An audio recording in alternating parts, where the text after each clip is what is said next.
Welcome to O-State Daily. Casey Porter here, joined by Chase Witwiska after another game of very bad defense, sporadic offense. We wondered if last week was going to be an aberration in terms of I've got an echo there. Can you turn down your – there we go. Yeah, we're good.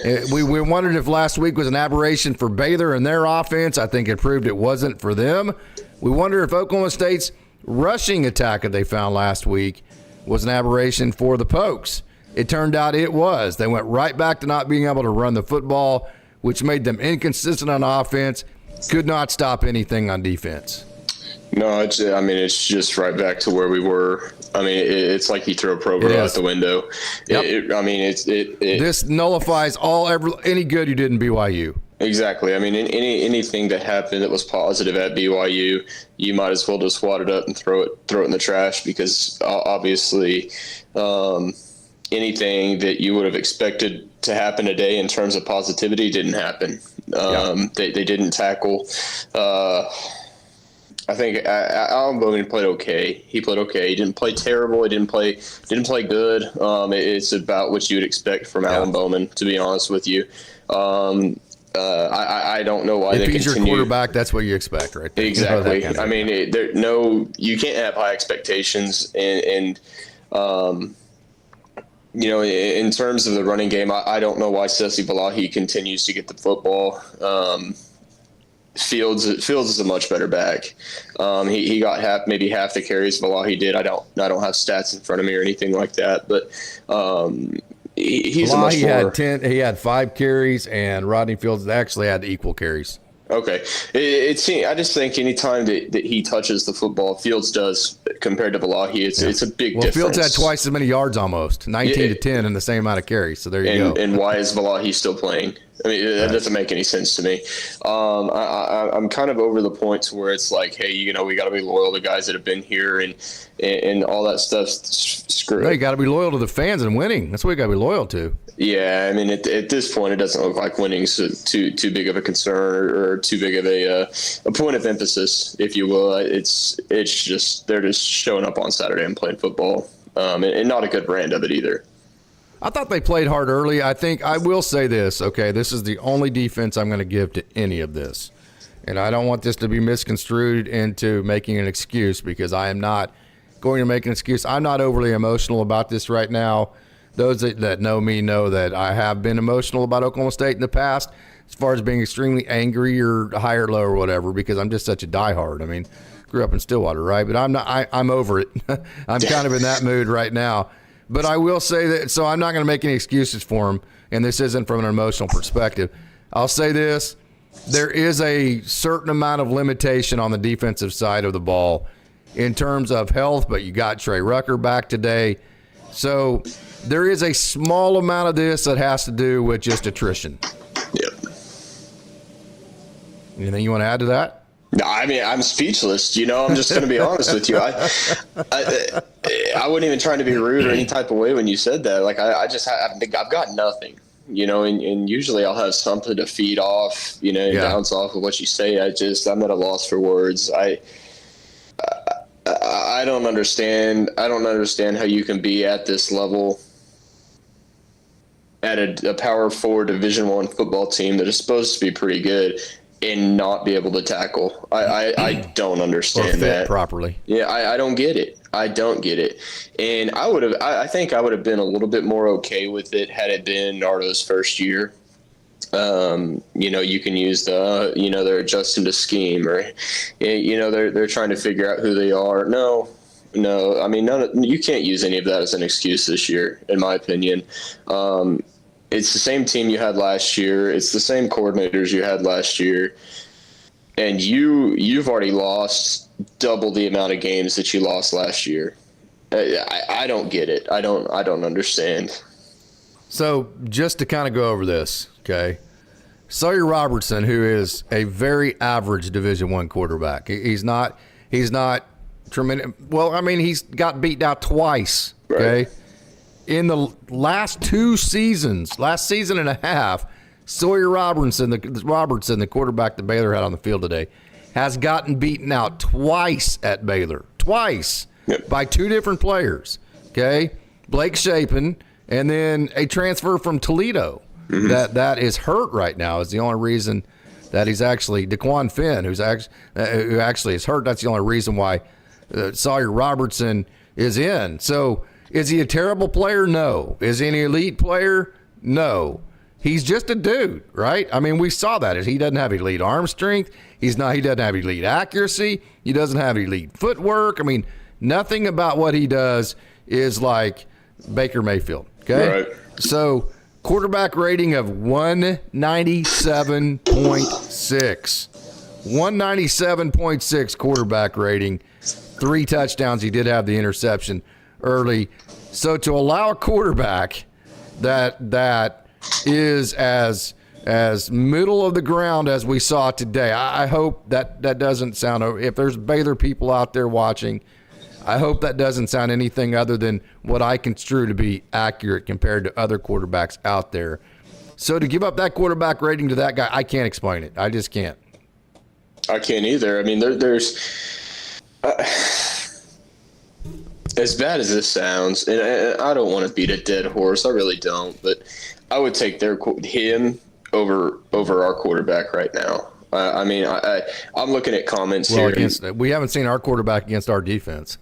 Yeah, well, I mean, I'm just telling you, like, I'm reading comments, and one of the first ones I see, the back foot throws while drifting by Bowman are killing us. Yes, 100%. He has zero arm strength to begin with, so not using any of your momentum to actually throw the ball and fall backwards, it doesn't make any sense. He proves time and again, and you would think that by his 7th year, he kind of knows how he's able to play. He's not athletic. He is not fast. He's not athletic. He doesn't have a strong arm, and yet he continues to play the exact same way over and over again. And you hear Coach Gundy talking about, man, I tell him, we can't throw off the back foot. We can't throw off the back foot. We can't, and he continues to do it. So at what point? I hope. It wasn't today because you can't waste the red shirt of the freshman. Right, exactly. So that's what I was going to say. I hope that next Saturday he does not play. I really don't. I think we're all in agreement there. Yeah, there's no reason for him to play. I mean, what are you going to get out of that? Yeah, I agree. Play the freshman. I almost promise it would not be any worse. I'm 100%. I agree 100%. Hayden, Bowman's the worst QB in Oklahoma State history. I don't know if I'd go that far. Yeah. I mean, I understand. I understand where they're coming from, but there's been some stinkers in the past. And you can't, I'm as big of a Bowman hater as you're going to find, I promise you, probably on platforms like this. Yeah. And you can't take away what he did last year. And you also can't take away what he did against BYU. However, it should have ended after the last game last year. That's when when Bowman's time should have been completely done. And like I said, I don't want to beat a dead horse or anything like that, but I just don't. It baffles me that this is the decision that they made for this year. Yeah. Is allowing him to continue to suck over and over again. Yeah. I don't know. I don't know what goes on in practice. But hey, Hayden Hughes is asking, name a quarterback since the 90s that's in the same category in terms of being not productive as Alan Bowman. I would say Dax Garman. Yeah, definitely. Alex Cate would be another one. So the problem, and we're going to move on from Alan Bowman. Again, the problem is he like you said. I mean, he wasn't brought here to be a starter for 2 years like this. I just don't think he was. So it's just not working. It hasn't worked.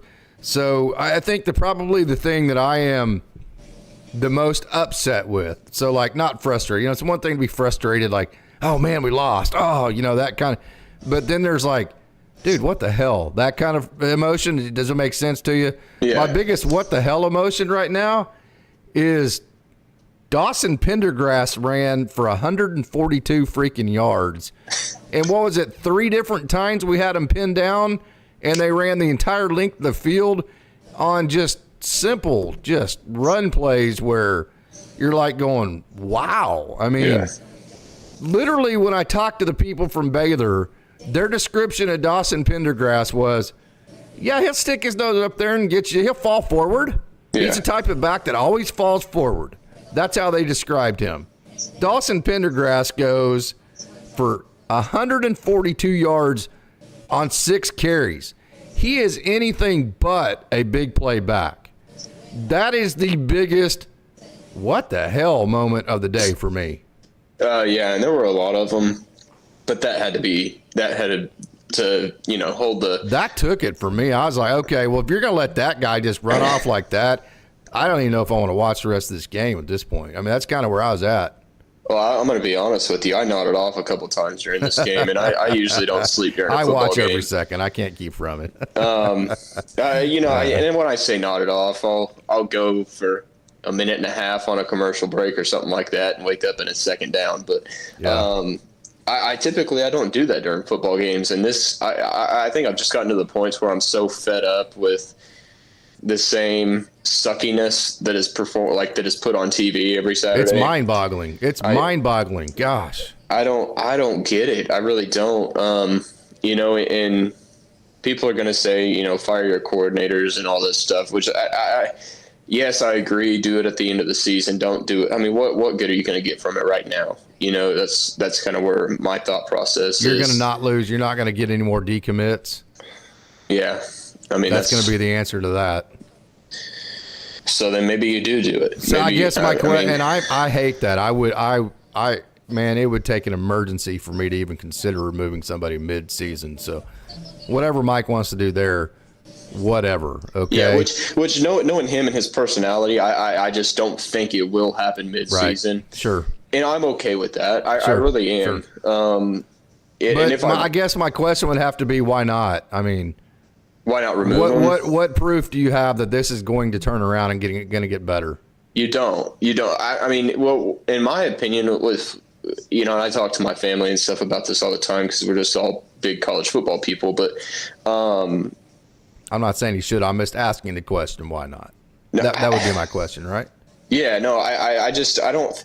Casey Dunn does just enough to hold on to his job, in my opinion. Like a BYU game is what I'm talking about, and even at the beginning of this game, you saw a lot of movement and stuff like that before the pre-snap, and then it all just kind of fizzled away. Well, you get behind because you can't. So this year's OSU football team is the exact opposite of what the 2011 OSU team did to other teams, right?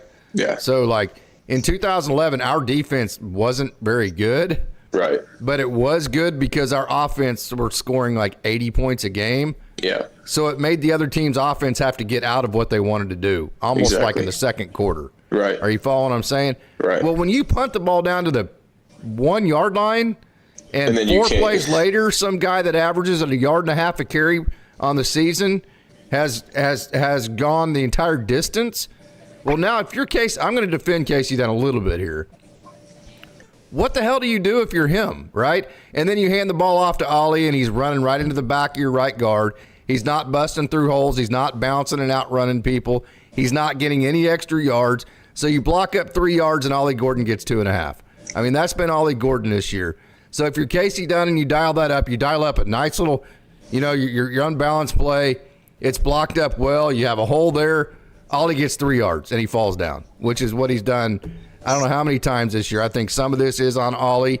He's not getting extra yards. He's not seeing the hole. He's running right up into the back of his right guard or left guard or center or whatever it may be. He's not explosive in outrunning people to the corner. He's not getting the extra yardage. So if you're Casey Dunn, your defense, you can't play any kind of field position. You have to literally score. Because even if you get 4 first downs and punt it to the 1, it's completely irrelevant because the other team scores in 4 plays. So if you're him, you're a little bit kind of pinned down because you feel like you have to get out of your game plan and try to just get in a track meet right off the bat. I think there's a little bit of that to what you saw today. Sure. And is that too much excuse making? No, I don't think so. I'm a big fan of Ollie Gordon. I personally am. I know that you're probably you have a different opinion, and that's fine. My take on that is could there be times where he runs harder? Yes, absolutely. But at the same time, in my opinion, just watching the game, he's getting there's contact being made with him the second he hits the line of scrimmage. So I can't fault him a whole lot for getting getting those 2-3 yards of carry, because those are tough 2 or 3 yards to get. And he's not getting met in the hole by a corner. Right. It's usually a defensive lineman or a linebacker who are obviously stockier. And who he should beat. Other should. teams' running backs are beating our linebackers and defensive backs all day long. He should beat those people. I'm not making excuses. I'm just telling you. I mean, those are hard 3 yards to get. Understood. But I also understand there are times where it just seems like he is running straight into the back of somebody, but I also don't really see a hole to fill. Bounce. And, yeah, but if the defense is playing correctly, there should be somebody right there on that outside contain.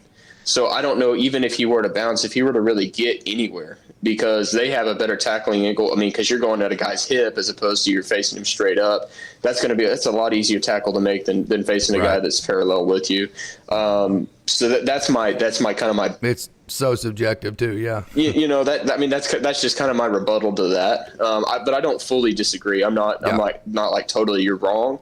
But playing devil's advocate and stuff like that. Sure. That's what I see. It's hard to. Again, it's hard to get a running game going because you don't necessarily have a great pass game. The two have to feed off of each other. And the speed option to the boundary early in the game, I get it that you went it against a cloud corner, which meant you had 2-on-1. You had your quarterback Bowman and Gordon against one defender. But then Alan Bowman takes one step and pitches it. The only way that matters is if you attack the end. That made me so mad. That was an automatic pitch. That was a soft brand of football that I saw from him. You got to attack that in, make him commit to you, then pitch it. That's the only way 2-on-1 matters. That's right there. If he's my leader, I'm going screw that. No, that was my thought. It was. I went in. I promise you. You remember the play I'm talking about? Yes, because I went into this game hoping, hey, he's got nothing to lose, man. Maybe he'll play. Maybe he'll play a little bit better. Maybe he'll play a little bit more hard nosed. Absolutely not, because I saw that play. Yeah, I saw that play right then and there, and I was livid. I was so mad because take a hit, dude. Take a hit or fake a pitch. That's what I think with Rangel, or even if you go back to Gunnar Gundy, I think you maybe even see a fake pitch, and I'm like, hey, man, I'm going to get 4 or 5 yards right here. No, he's just like, no, I'm giving the ball to Ollie. I don't want to get touched. Well, if he attacks the end, it's a touchdown untouched. It was a great play call. He is a soft quarterback. Yeah. He is so soft, and you've seen it every freaking play this year. Everybody's talking about, oh, he doesn't get sacked. He doesn't get sacked. The offensive – no, it's not the offensive line doing it, and they're doing an okay job pass blocking, don't get me wrong. Yes, they are. He, at the same time, sure, he's not getting sacked, and it makes the offensive line look better, but he's not willing to get sacked. He's not willing to take a hit. He's not willing to step up into the pocket and play a little bit of a hard-nosed football. Well, did you see the first one he threw away today? Instead of stepping up, he had a little bit of a pocket to step up and throw the ball. No, he bailed runs to the right and got an intentional grounding. Yeah, exactly, because he doesn't have a strong enough arm to get the ball to the freaking line of scrimmage. He should have stepped up is what I'm saying. He should have stepped up, thrown the ball away, and taken a hit. Instead, he bailed. Is what I'm saying. We are 100% on the same page. If you bail and if you want to get rid of the ball, I'm fine with that. That's fine. Don't take the sack, whatever. But at least get the ball to the line of scrimmage, dude, or find a receiver and kind of throw it in that direction so you don't lose 15 yards and a loss of down. I mean, that's just one play that comes to mind, but I'm so sick of seeing him play football. I'm so tired of it because that's not how I played. That's not how I was taught. That's not how I grew up, and nor do I think at any Division I level or any collegiate level period should your leader and your starting quarterback be the softest player on your football team. Yeah. There's no possible way, because guys can't rally behind that. I can rally behind a quarterback that will take up, that will scoot up, take a hit, and make a play. That's not an easy thing to do, but that comes with the position. If you're not willing to be a little tough and be like a little like, hey man, I'm going to take this one for the team and see if I can make something happen. I'm not going to get behind you, dude. Screw off and go sit on the sideline for the rest of your career for like here. I mean, I don't know. I'm sorry, I went off right there. Yeah. No, but it's all good. It's deserved. I'm sick of soft football. Appreciate what he did for the group for the organization last year. Totally appreciate what he did. He beat OU, made the Big 12 championship. but I think we're just calling facts right there. Yeah, I think that's what it is right there. So, and my other thing too is he has totally ruined his reputation at Oklahoma State. Anything that he did last year, nobody's going to remember, because they're going to remember the 0-5 Big 12 start that he got. I'll remember it all the way through. Trust me, I've been around long enough. You're a younger generation, so you're spoiled, Chase. I'm not going to lie about it. You don't know what it's like to suck at OSU. My first year on campus was 1991, where we went 0-10-1. Okay. Yeah. So I will always appreciate. There will always be a part of me. I will be able to separate and have two Alan Bowmans in my brain. I will have the one that appreciates what he did. That's why you and I are so different on this issue, is because I have sat through the 0-10-1s and been miserable and I've sat through this year. Yeah. I don't know how many times as an Oklahoma State fan, just leaving frustrated, blocked extra points to lose stupid games, and you're just, that kind of deal. So I think my generation of fan and especially ones older that went through the 60s and all that, I think we'll be able to separate appreciation for Alan Bowman last year, and then this year it's just, gosh, this hasn't been good. I can get behind that, and here's my take on it is because I'm a newer generation, I'm a different fan, and I've seen nothing but success from Oklahoma State. So watching this, and that's what you want to continue to see. Watching this makes my blood boil. It's sickening. We're getting a lot of comments here. I promise we'll get to these too. We got a lot of people in here, which I appreciate it. Our entire defensive personnel group has given up. They're losing. They're loafing. I'm sorry. They're loafing through the motions, actively avoiding contact at this point. I don't disagree. I think the defense is playing like Alan Bowman. I think they're playing soft. I don't think that they're playing a good brand of football. I don't think they're playing Oklahoma State. I don't know how you can defend them. I mean, let me go through this, Chase. Let me go through these numbers, okay? Sawyer Robertson, a quarterback rating at 197.6. You have to understand, this is killing me to be negative like this. You know that, Chase. I don't like this narrative. I would much rather be on here talking about how great things are, how we love Coach Dunn, I love Coach Nardo, man. I love his grit. I've defended him until I couldn't, right? I mean, this would be a lot better if we were talking about like even an ugly Arkansas win, right? This is not fun for either one of us, right? Yeah. Okay, so, but you got to call a spade, I mean, right? I mean, okay, quarterback rating at 197.6 for Baylor's quarterback. Their leading rusher was a guy that's described as a guy that falls forward. He averages 23.7 yards per carry, 6 carries, 142 yards. Baylor runs the ball for 343 yards. Oklahoma State on the day had 12 penalties for 84 yards. You had almost an entire football field worth of penalties to add to that. And then on the other side of that, Oklahoma State runs for a grand total of 74 yards. I just don't know any way of being positive without people just going, I can't take you seriously, dude. And you obviously, you guys that are listening don't know our personalities. I'm probably a little bit more negative than Casey is. And to hear him talk about Oklahoma State like that it's different to me. It kills me. I hate it. It makes me want to throw up. It really sucks. So you're starting to feel like how I feel, and I've been the spoiled, newer generation of a fan. Like this guy right here is saying 0-10-1 is meaningless in 2024. Gundy's making top 15 money. Our expectations must be higher. 100%. Yeah, I mean, you're 100% correct. What changes will Gundy make, or is he too stubborn and comfortable with status quo? I don't. I'm sorry, Chase. I'm sorry. I'm fired. So if I butt into you, keep talking and tell me to shut up, because when I get fired up at these, you know how I go. Just tell me to shut up. I'm sorry. I'm sorry about you in there. You're good. No, you're good. You're good. I think he will make changes. I hope if he doesn't make any changes, That's when you're He going to will see be the change. That's when you're going to see me start to be upset with Mike Gundy, because I'm a huge fan of him.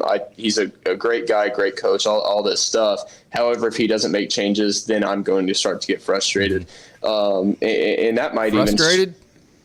even beyond frustrated. Just full blown mad at that point. Okay. And that may start next week for me, honestly, if there's not a quarterback change. There's no reason in the world why they shouldn't play the freshman at this point. There's nothing. I said this before this game. There's nothing to lose. You're not going to gain anything from playing Alan Bowman anymore. However, I'm not on the train of, hey, sit Brennan, hey, sit Ollie, hey, sit Rashad, hey, all these guys that have been here that are playmakers. I'm saying sit your quarterback, because he's 100% gone, and he's not any good anyways. You're not going to get any worse of a play out of this freshman guy that you are Alan Bowman. And I'm kind of excited, and I hope we get to see this guy play, because I've heard nothing but good things about him. And I think he's the type of quarterback that Oklahoma State needs. That's a little bit more mobile and maybe more of a playmaker. Yes. Not maybe. He is going to be more of a playmaker than Alan Bowman. Yeah, He's not going to be a guy that's just like, oh, let's just fit him into the system and kind of just let's distribute the ball. Yeah. Right. I don't know if there's a post-game press conference, Spencer. There is one. There will be one. Yeah, it'll be hard to find, because I don't think any Oklahoma State media will carry it live or any of that. So no, because that's on the road. Here's another deal to think about. I love Joe Bob Clements. I think he's a great coach, and I keep hearing, if you move on from Coach Nardo, just promote Joe Bob, this and that. But here's the problem I have with that, and I don't mean this to throw shade. Again, I'm just trying to be real here. I'm trying to bring real facts, right? Oklahoma State's linebacker play today, wow, is all I can say to that, right? I mean, yeah. I don't want to get too into it. I don't want to get into the weeds, and I don't want to get too negative, and I don't want to get to where I'm just bashing kids. That's the last thing I want to do. I don't want to do that. But Oklahoma State's linebacker play it's not good. No. Okay, so who is the linebacker coach? Joe Bob.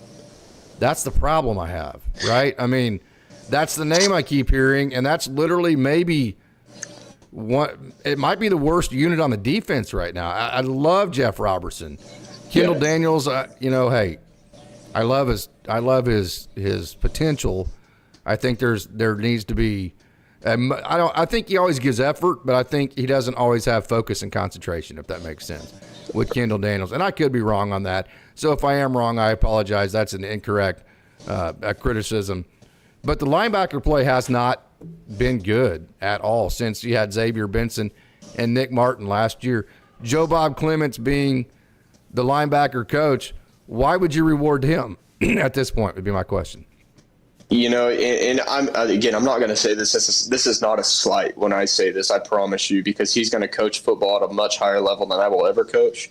No doubt, and they know more football than both of us 1,000 times over. Trust me. 100%. But there's a reason why he wasn't. He's never been the defensive coordinator at Oklahoma State. There's a full reason. So there's no reason that he should be promoted. You know what I'm saying? There's a reason that he's stayed the linebacker coach for as long as he's stayed. It could be his reasons. He doesn't want to be a coordinator. Well, I don't want him to be the coordinator, and I don't. I think if he was the right guy for the job, Gundy would go in his office, and say, "Hey, I think this is something that you need to pursue. I think this is what's best for our program and stuff like that." That's not going to happen. It's not. That's kind of where I stand on it. And like I said, he's going to coach football at a much, much, much higher level than I will ever think about coaching.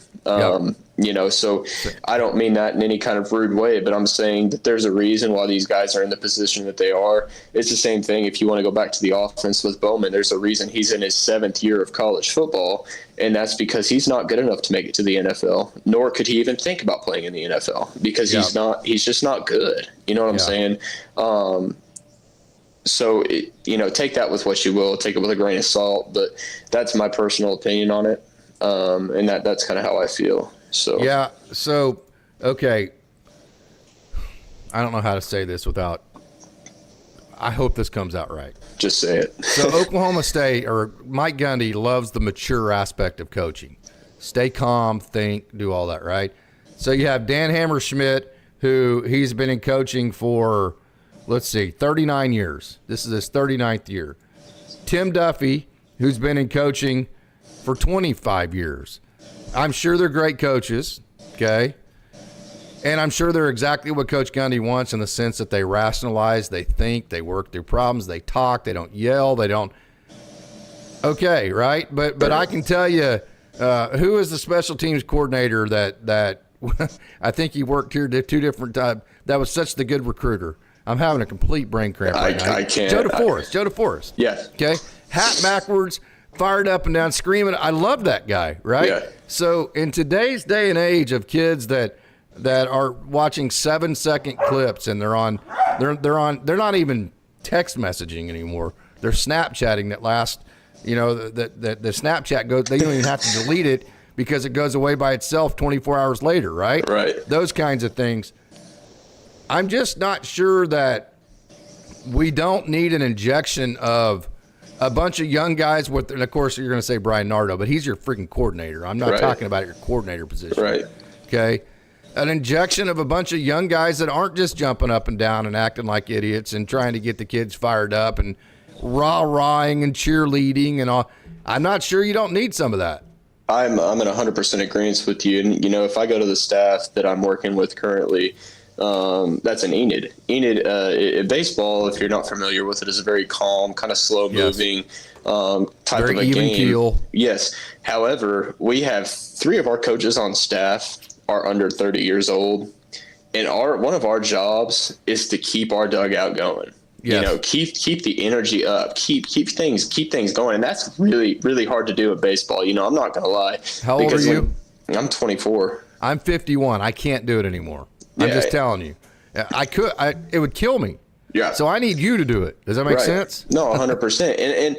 And I don't think that you have to have that in a head coach. Nor do I think you have to have it. You don't want that, or your coordinators, right?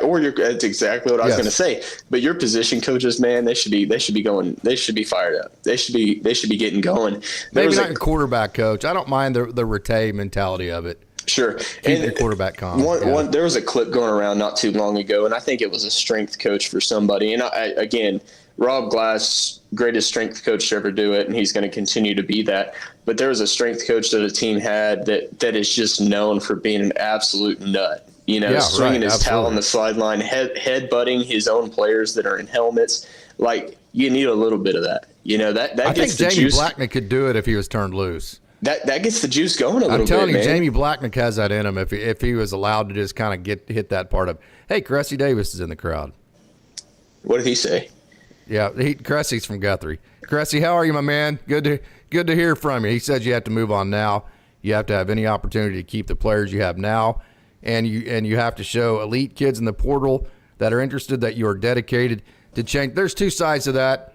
If whatever kids you lose, whatever. Yeah. Why the hell would I care? Yeah. Whatever kids on the roster right now, short of the quarterbacks, if they want to say bye, why would I care? Yeah. Right? See ya. Okay, so that part of it doesn't bother me. I will also say, too, though, that those portal kids, I think they're going to want a position of stability. That's what they're looking for, especially the kind of kids that Oklahoma State can get. I think if you get the reputation of being, hey, we're going to play a couple games and it doesn't work out, see ya, we're going to kick your ass out of here, that's the worst thing that Oklahoma State can do.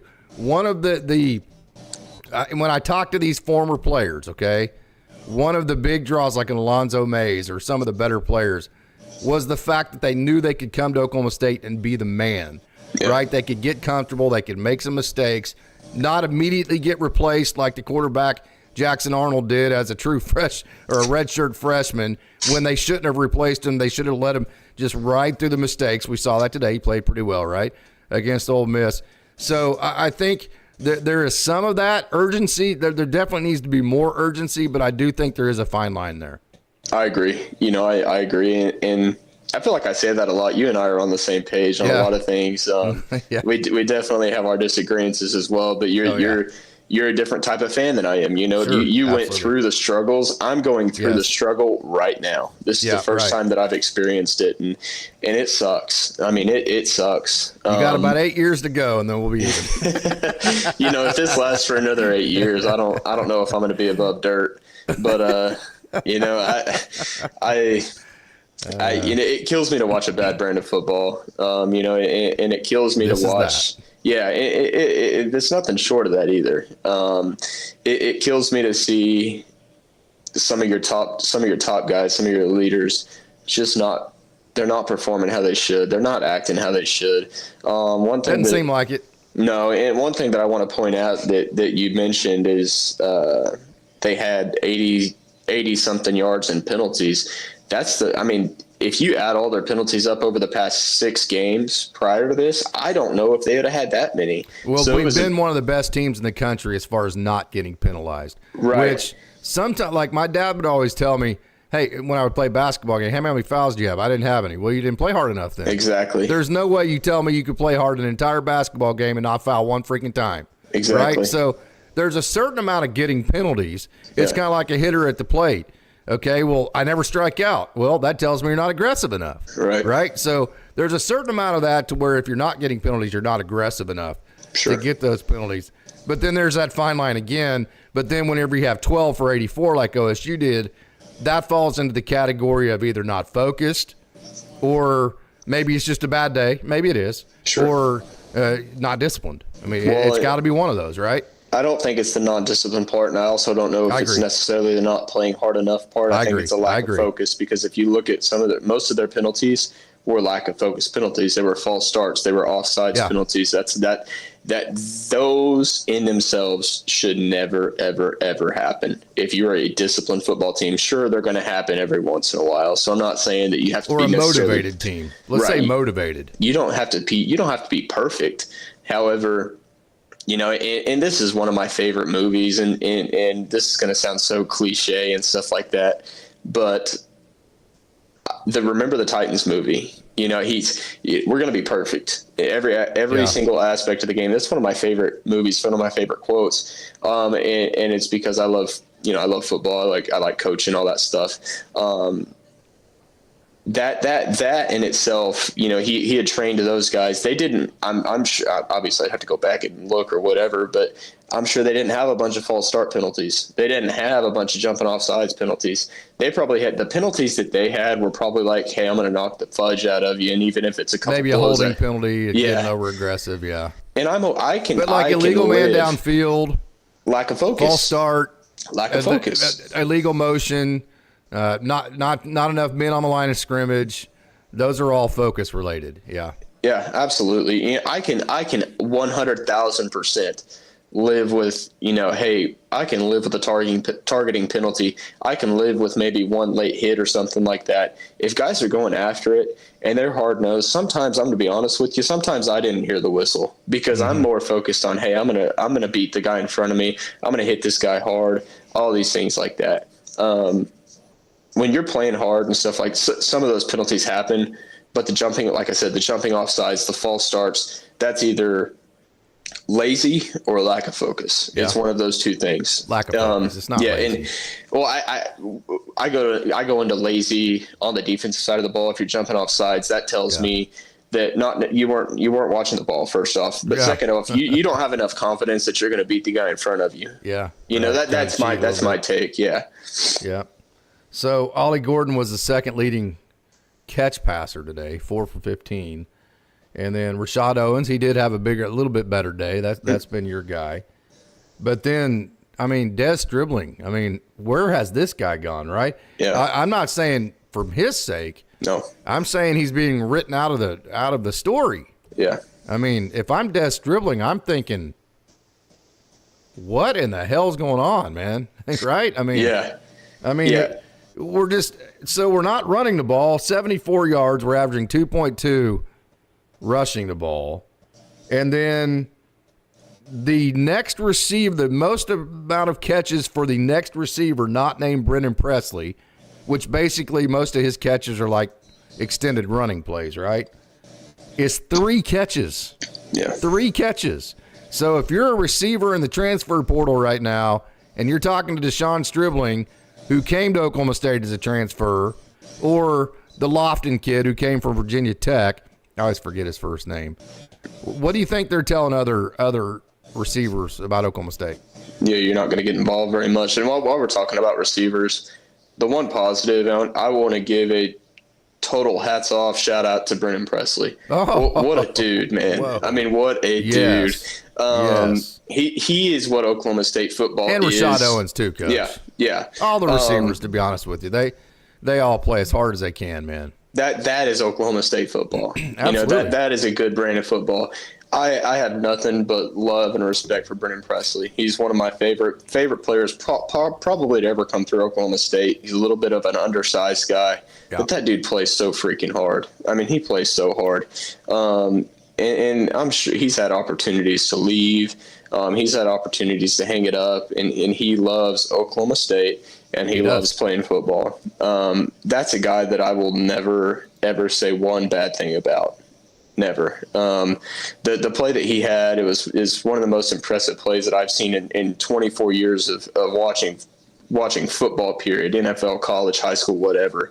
When he catches that little pop pass and makes a couple guys miss, throws a guy down that's bigger than he is, and then takes off and scores. I mean, what a play, What a play. That was all Brennan Presley. I couldn't go through the whole thing without mentioning Brennan Presley because great job. He played a great game. Did you ever feel like OSU was going to win today? I thought I'm going to be honest with you. I thought through just watching both teams, did you feel like they should have won? No, but I thought that through 3.5 quarters, I thought they had a chance. Yeah. And I was hoping and holding on to that. Obviously, at the end of the game, I was disappointed. But it's like any time that Baylor's offense got the ball, I was like, oh, crap. We're not a high enough powered offense to score every time we touch the football. And neither is Baylor, but Baylor did that because our defense is so bad. I hate watching our defense play football. I can't stand it. Well, I don't know how anybody could enjoy watching it. I'm going to go over this again. Sawyer Robertson for Baylor. He was 11 for 19, 3 touchdowns, 1 interception, 222 yards, 197.6 quarterback rating for Sawyer Robertson. Dawson Pendergrass, who basically, he's that little H-back guy. He's that guy that you get the tough yards with, right? That's the type of running back he is. They have other guys that are supposed to be the fast guys, right? 6 for 142, 23.7 average. That one, as mind-boggling as all the things we've seen with this defense this year, I'm telling you, that Dawson Pendergrass going for like that, for that yardage right there, that is the most mind-boggling thing I have seen yet to this point in this season from this defense. Seriously, I'm not trying to exaggerate. I'm not trying to use hyperbole. I'm serious when I say that is the most surprising thing I've seen. Yeah, no, I'm 100% with you, and I'm not taking away from this kid when I say this. So if, like I said, like you said, if any Baylor fans are out there, could they come across this? I don't mean this in any type of way, but he's not that good of a back. He's not meant to be their playmaker back. He's meant to give like the chain mover back, right? Exactly. What I'm saying is he is not a dynamic back. He's not.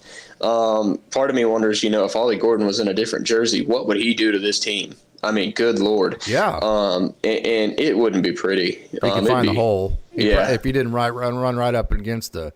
I mean, you see what other teams' backs do is they kind of slow play it, and then they hit the hole, and then boom, our linebackers run up and into the pile, and then they slip out the back door. But there is a hole. That's the thing, is there is a hole for any offense that comes across the Oklahoma State defense. There is a hole to hit every time. Our front seven is bad. Nick Martin and Colin Oliver getting hurt. Obviously, two tremendous. They're playing bad. I'll say they're playing bad. Definitely. Tremendous losses. 2 tremendous losses. However, while those two guys are in my opinion, two of the top defensive players in the country, I may get heat for saying that, but I think that's how good they are.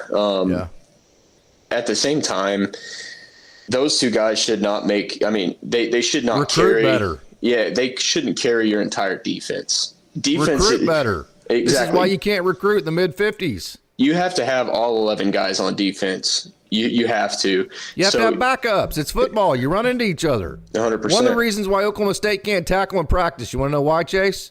There's no depth. There's no depth. You know why we don't have depth? Because we recruit bad. Because we recruit like crap. We recruit way underneath our facilities. We recruit underneath our budget. We recruit underneath the success of the program. And because we under-recruit, we can't freaking tackle in practice. Yeah. So and because we can't tackle in practice, let me go through this, okay? And I'll let you take on with this. Because we can't tackle, okay? Dawson Pendergrass averaged 23.7 yards per carry tonight on 6 carries. Okay, Bryson Washington averaged 4.6 yards per carry. Okay, Sawyer Robertson, the quarterback, averaged 9.1 yards a carry. Reese, I can't remember his name right now. He averaged 8.7 yards a carry. Okay, so when you put it all in the oven and you let it bake, 9 yards a carry. 9 yards a carry, Chase. Yeah. Wow. Yeah. Again, that's another thing that I don't really have a comment for. And what's going through my mind right now is at what point do you fire your recruiting coordinator? I understand but again, I think it's a philosophical deal. I think it's the way that they recruit, it's the areas they recruit, it's the type of kids that Mike Gundy wants to go after so as to be conservative to make sure we get the 3-star kids. Yeah. So we don't swing and miss on 5-star kids and leave ourselves with nobody left the night before. Let me ask you this, and I recruit. That's my job. I'm a recruiting coordinator. Mm-hmm. Why don't you recruit above your means? You'd have to ask Mike Gundy that. And that's a genuine question. I'm not. There may be a great reason for it. So, Coach, whenever your head coach tells you to do something, what do you do? Oh, I do it, 100%. So who sets the recruiting philosophy at NOC Enid? That would be our head coach. Correct. That's what I'm trying to tell you. So you do the job that he has set forth for you in terms of the philosophy that he wants. Right. Now, he tells me what we need. Correct. And I go if you don't like his recruiting philosophy, you have 2 choices. Okay? You can either sit here there and argue with him, and you can call bullshit on it, and you can try to get him to change, right? Which, you know how well that works, the baseball coaches, right? Okay. Or you can get the hell up on out of there and go somewhere else and get with another coach that's more aligned with your thoughts. Those are your 2 choices, right? Now, let me add this to your job at NOC Enid. What if you were making $750,000 a year? Mm-hmm. What choice are you going to make? And this is my personality, and you know me better than anybody else watching this knows me. 100%. I have enough stones to go in and say, this is how I'm going to do it. I understand that you're our head coach, and I understand that this is what you want to do. But to get to the level that we want to be at, this is what we're going to have to do. And if you disagree with that, then obviously we're not on the same page, and I probably need to find somebody else to work for. That's how I would go about it. And that's an easy thing for me to sit here and say. But again, knowing my personality, I think you can vouch for that. Like sure. I'm going to, and we talked about this in a prior podcast, I'm going to recruit above my means. I really am. I'm going to go after guys that are throwing. You're at least going to try to. Yeah, I'm gonna go after guys that are 90 to 95. I am. Is there a good chance I get them? Probably not. But there's also a good chance that I pull 1 or 2 out of the 30 or 40 that I talk to. Yep, you know what I'm saying? And then also here's another deal with the transfer portal. So let's say that you recruit the 95, right? And then you don't get him, and he goes to Oklahoma State and then has a bad experience. Now he's looking to go back JUCO. Well, who has the inside foot with this guy, right? You have the relationship. That's why you recruit those guys, because, he may go to Alabama. Yeah. But what happens when he gets pissed at Caleb DeBoers? You have that relationship. There's a relationship. Now he comes back to Oklahoma State. That's why you recruit those guys. Absolutely. And even the guys that tell me no, and there's a lot of guys that tell me no, I tell them, man, I want you to be happy where you're at. I want you to be successful. If anything changes, you come talk to me. You come and talk to me as soon as you find out that 100%. Something's not going your way, because I'm going to want you whether you chose me or whether you chose if I'm at Oklahoma State. If you go to OU, you don't like it there, you let me know, and you're going to come and play for Oklahoma State. And there's no hard feelings. It's a business. It's a business. It's a sales job. Is what it is. And 100%. And you're not lying. You're selling something you believe in. Right. Exactly. You're just trying to get them to see what you see in it. Yes. And if you recruit right, and I don't know how these guys recruit, but if you recruit right, in my experience, you sell what you believe in. And when you're passionate about it, and then you start to you start to show product of what you're talking about, and guys from the outside looking in are like, hey, I felt like this guy was kind of lying to me, but he's really not. I feel like this might have not been my first choice. This might not have been my best fit right out of the position that I am, but now I feel like it is. You know what I'm saying? But if you don't start that conversation, if you don't have the relationship piece, if you don't have showed interest in that guy, you're never going to get him. Okay. Ever. It's a lot harder for me to go and pull a guy that I've never talked to that ended up in the transfer portal. I see a name and I'm like, oh, he's pretty talented. But there's a lot of guys that have probably had a relationship piece with him prior to me. Yeah. And I'm not going to get him. The guy that had the relationship is going to get him. Point. Yeah, absolutely. Absolutely. Hey, Chase, this has been great. I think it's probably more therapeutic for me than it is anything else. We've had a wonderful crowd, too. I want to thank all of you fans out there that have tuned in and then also chimed in. We're going to try to do this each and every Saturday, have a pre- and post-game show as we see fit. Again, we don't have a boss with this. This is a hobby for us. So if we feel like doing it, we will. If we don't, we don't. So make sure you have your notifications turned on. So whenever we do go live or whenever we drop a video, whatever, you will know about it. So final thoughts, Chase. I don't have any thoughts. I think that Oklahoma State is a bad football team. I think they're playing like a bad football team. I don't have a lot of high hopes for the rest of the year. The positive, homecoming's next week. That's always a good time. So I at the end of the day, I'd still encourage anybody watching this, any fan, to still show support. Keep going to the games. That doesn't help. Exactly. Yes. Go to the games. Show the support of the school. Go to homecoming. Go check out the displays that are put up. All that stuff. Go have a good time. Go have a good time at the football game. Because at the end of the day, when Coach Gundy or Coach Holiday or whoever brings in recruits and they see a full crowd even rallying behind a team that may be struggling a little bit, it really does help. I promise you. So continue. You're not to show helping support. the university by not showing up. You're hurting it. No, absolutely. I mean, so the decision makers to be, trust me, there's people that are pissed about this. Okay, so keep showing up. Would be my suggestion. Absolutely, and that's really my only thoughts. Keep showing up, keep watching games, keep supporting them. It's not the best time and it's not the most fun time to do it, but just keep doing it. It's part of being a fan. Chase, this has been a heck of a lot of fun, man. We've covered some very difficult topics. I want to reiterate, this is not fun. If anybody in the Oklahoma State organization comes across this and you're upset with it, hey, my phone number, my email address is all over the place. I'll give you my phone number, whatever. I would like to at least know why, right? I mean, that kind of deal. I think the concerns we're bringing up, it's not fun. We don't like this. This is not the type of post game we want to have, but I still think that you have to cover facts and you got to be real with them. So I think that's all we're doing here. So, hey, man, I want to thank everybody for tuning in. And until next time, go Pokes!